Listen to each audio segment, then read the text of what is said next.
예, 우리 하나님 말씀 함께 보겠습니다. 신명기 5장 16절, 우리 한 절이니까요. 같이 읽도록 하겠습니다. 신명기 5장 16절입니다. 같이 읽겠습니다. 너는 내 하나님 여호와께서 명령한 대로 내 부모를 공경하라.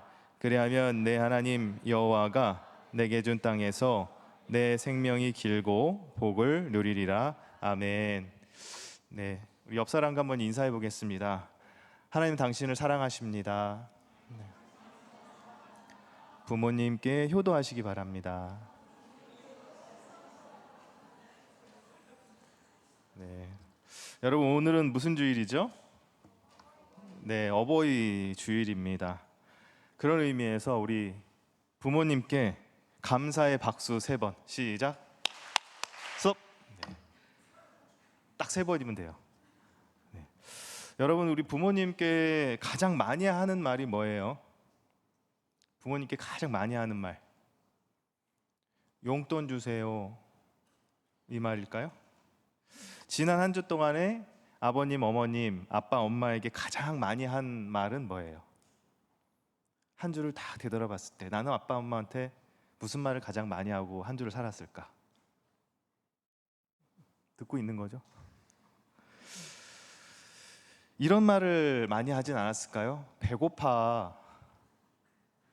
늦었어. 힘들어. 내가 알아서 할게.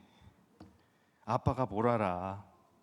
엄마가 뭘 알아. 이런 말들은 여러분 아니었었나요? 하나님께서는 우리가 세상을 살아갈 때 중요하게 여겨야 할 지침들을 주셨습니다. 그 중에서 특별하게 주신 10가지의 계명이 있어요. 그걸 뭐라 그러죠? 십계명. 이 십계명은 그 과거 시내산에서 이 십계명이 쓰여진 그 두 돌판을 받은 사람이 누구죠? 모세. 근데 시간이 흘러서 이 모세와 함께 그 십계명을 처음 받았던 앞서 그 부모님 세대들이 이제 전부 세상을 떠났어요. 여러분 부모님 살아계실 때 효도하시기 바랍니다.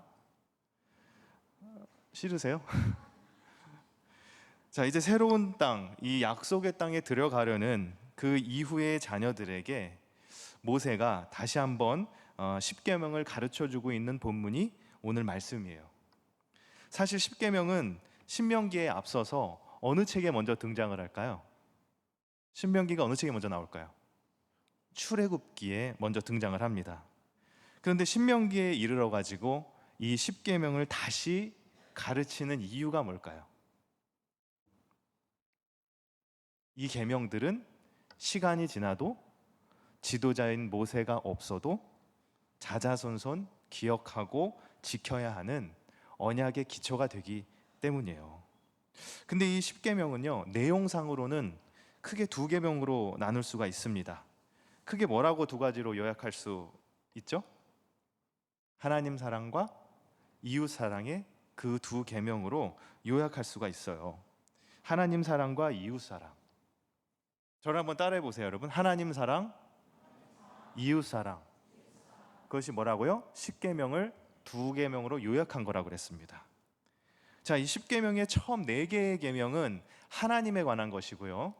그 다음에 나머지 6개의 계명은 사람과 관계된 내용인데, 이 사람과 관계된 내용의 처음이 부모 공경으로 시작하고 있는 것을 볼 수가 있어요. 그러니까 우리 옛말에 이런 말이 있죠. 효는 백행의 근본이다. 들어본 적 있으세요? 백행지본. 죄송해요. 효는 백행의 근본이라고 했는데 그 말과 일맥상통하는 말인 거죠. 오늘 본문 16절을 보면은 이 2번째 이웃사랑에 관한 말씀 중에서 내 부모를 공경하라는 말씀입니다. 부모님에 대한 공경은 누구를 공경하는 것과 깊은 관련이 있을까요? 하나님을 경외하는 것과 깊은 아주 밀접한 관계가 있습니다. 이 부모님과의 관계를 통해서 하나님과 친밀하게 관계하는 것을 배우는 것이고, 하나님의 사랑을 부모님을 통해서 간접적으로 체험하는 거예요. 더불어서 이 계명에는 다른 계명에는 없는 만약에 그렇게 한다면 이런 것이 주어질 거야라는 약속이 담겨져 있어요. 우리 출애굽기 20장 12절하고 신명기 5장 16절을 같이 이어서 한번 읽어볼게요. 시작. 내 부모를 공경하라. 그리하면 너의 하나님 나 여호와가 내게 준 땅에서 내 생명이 길리라. 그 다음에 너는 너의 하나님 여호와의 명한 대로 내 부모를 공경하라. 그리하면 너의 하나님 여호와가 내게 준 땅에서 내가 생명이 길고 복을 누리리라. 자, 이 출애굽기와 신명기가의 구절이 여러분 같아요, 달라요? 금방 너무 지나가 잘 모르겠어요. 출애굽기와 신명기의 구절이 다르죠?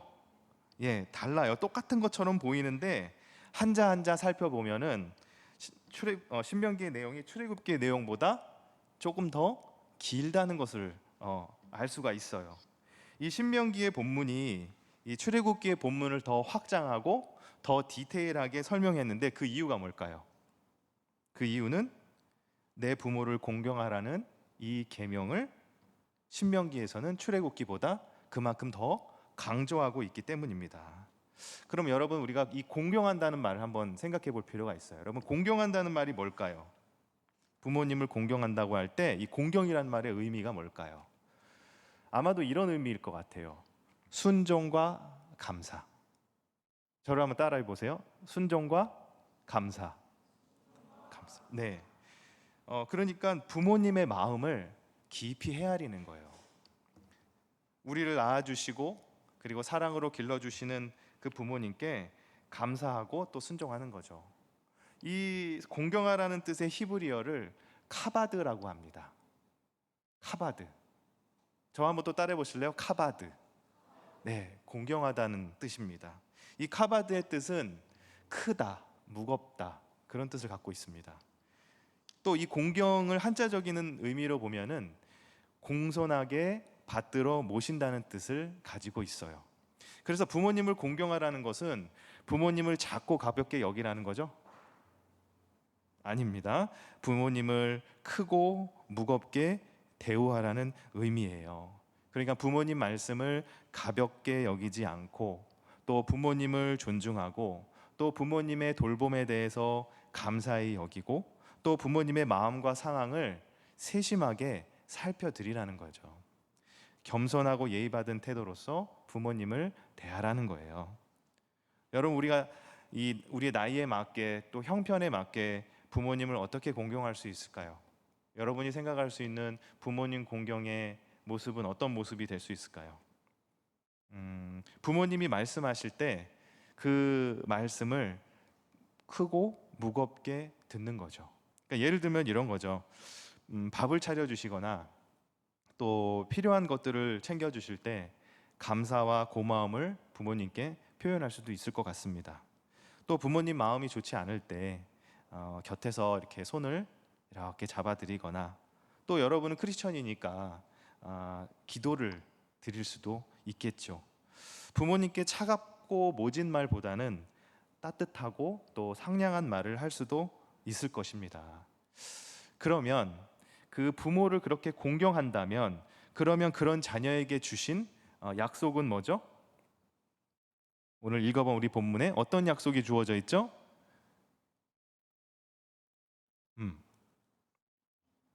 어떤 약속이에요? 하나님이 주신 땅에서 오래 살고 복을 누릴 것, 이런 약속이 주어져 있어요. 그러니까 지금 성경은 부모 공경과 장수의 복을 연결지어서 말씀하고 있다는 거죠. 그만큼 성경은 이 부모님 공경의 계명이 우리가 사는 이곳에서의 삶에 있어서 정말 정말 중요하고 하나님과의 관계와 또 우리가 이 세상에서 충만한 복을 누리는 삶에 있어서 아주 아주 중요한 부분인 것을 강조하고 있는 거예요.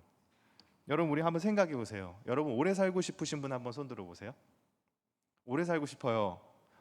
네. 오래 살고 싶죠? 일찍 죽고 싶은 사람이 누가 있겠어요? 아예 죽어야지. 가끔 그렇게 얘기하시는 분인데 정말 그래서 그런 건 아니죠. 근데 생각해 보세요, 한번 여러분. 비록 우리가 장수하고 오래 산다고 해도 복이 없이 장수한다면 어떤 느낌일까요?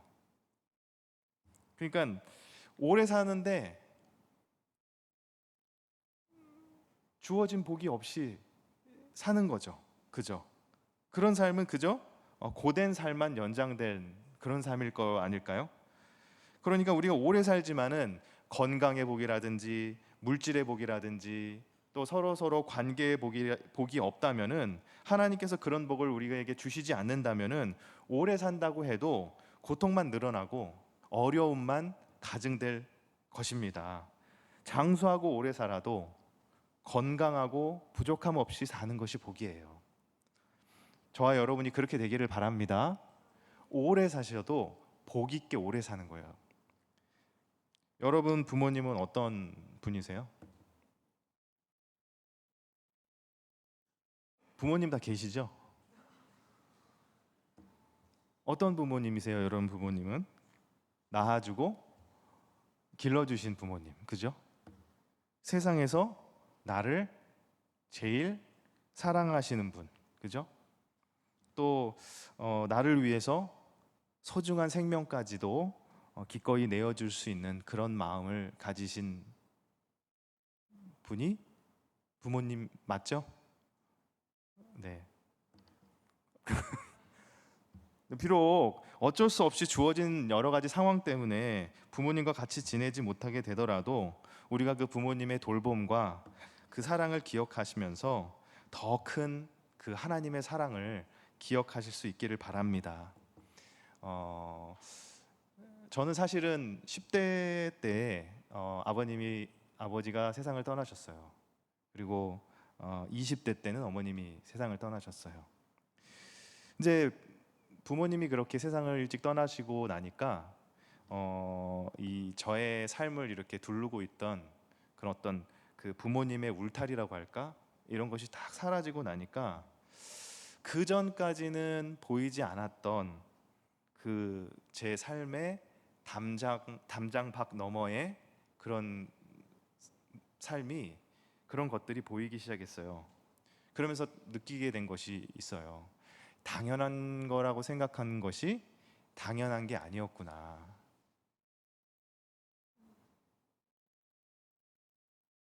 음. 그리고 그때가 아니면은 할 수 없었던 것이 참 많았구나.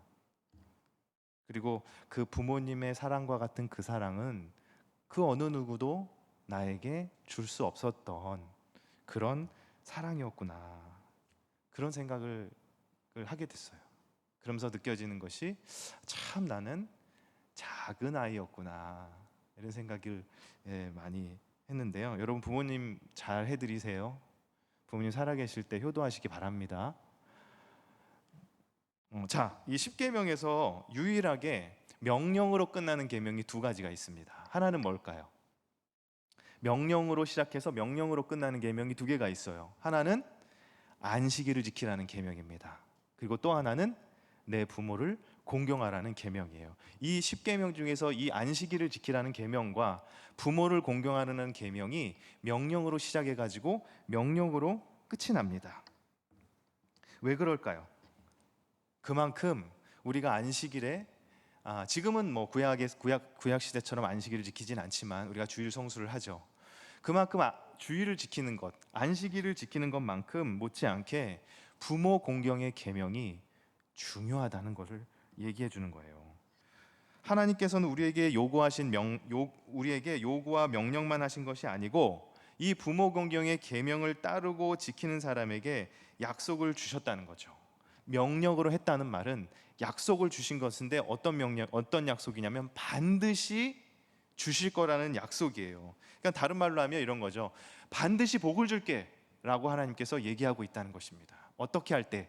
물론 하나님의 말씀을 지키고 따르는 자에게 복이 있는데 특별히 안식일을 지키고 부모를 공경하라는 이 계명을 따른다면 하나님께서 반드시 복을 줄게라는 그런 의미를 갖고 있다는 거죠. 우리 에베소서 6장 1절 말씀 한번 같이 읽어볼게요. 시작. 자녀들아 너희 부모를 주 안에서 순종하라. 이것이 옳으니라. 이 에베소서 말씀은요. 이 성령 충만한 성도들의 삶에 대해서 쭉 이야기하고 있는데 지금 그런 문맥의 흐름 속에서 부모에게 순종하라는 계명이 나옵니다. 그러니까 부모님을 공경하는 삶을 사는 것은 다시 다른 말로 하면 성령 충만한 성도의 삶의 모습이다라는 거예요. 반대로 부모를 공경하지 못하는 것은 그럼 뭐예요? 자연스럽게 성령 충만한 삶의 모습이 아니라는 거죠. 그래서 사실 부모님을 공경하는 게 여러분 쉽지 않잖아요. 그러나 그 부모 공경의 말씀을 따르는 삶이 가능하기 위해서는 사실은 성령의 인도하심이 필요합니다.